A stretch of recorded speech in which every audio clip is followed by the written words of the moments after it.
Seriously, it seems as American as apple pie. We're just talking about this during the break. The never give up mentality. There's nothing we can't overcome, nothing we can't accomplish if we're just willing to work for it, right?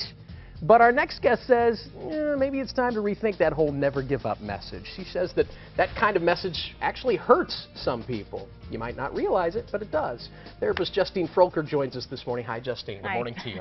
This is, we're talking about this during the break. It's kind of a tough sell because I feel like it's been so ingrained in us. It's sort of the way we're raised in this part of the world. So what's the fault in it? I think it denies and minimizes a lot of our journeys. In a lot of ways. What do you mean by that? Like the minimizing of kind of just like how hard some of our battles are.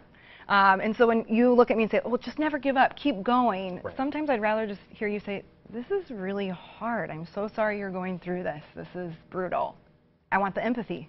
And I need the empathy. Because then I don't feel alone in it. And we've talked about that empathy before on the show. But we have. That never give up feels just like, okay, I'll keep going, even though this is terrible. Well, but you've also sat in that chair and told us that from time to time we do need to push ourselves. Absolutely. We need to take ourselves out of that comfort zone, right? Absolutely. Pushing ourselves, but also honoring our truth at the same time. And so, like, I'm actually working on a piece right now, this, like, living in the tension. Like, we try really hard to live in the black or the white, the all or the nothing, and maybe we need to live in the tension that this is a really, really hard battle, and I need to never give up in some aspects, but change my definition of never give up, because there are some truths that are just the truth and just can't be denied. Exactly.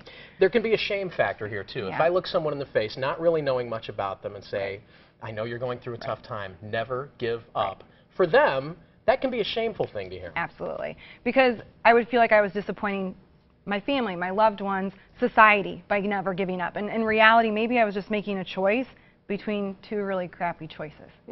Gotcha. Because there needs to be this, I think in some situations, this movement towards the acceptance of the truth. There are some things that are just undeniable or unchangeable, and the never give up part can really deny that part and moves us away from acceptance of what is, which then can help us define what maybe our happy ending needs to be. Doubt is a factor here too. You hear this message over and over again, and even though maybe in the back of your head you know, I'm just not, this is not for me. Maybe this is a goal for some people, but it's not one that I'll ever accomplish. But you hear the never give up message enough, and it starts to build in doubt. It does. I call that, like, I write about it. I have a old blog post written on it called Our Enoughs and Everythings. How far are you willing to go? What is your everything that you are willing to do? And I think that applies to anything, like infertility, divorce, weight loss, whatever it might be. Like, but what's your enough? How far are you willing to go? And that's a decision and choice that only you and your family can make. It's not my judgment to make at all. That's your enough in everything.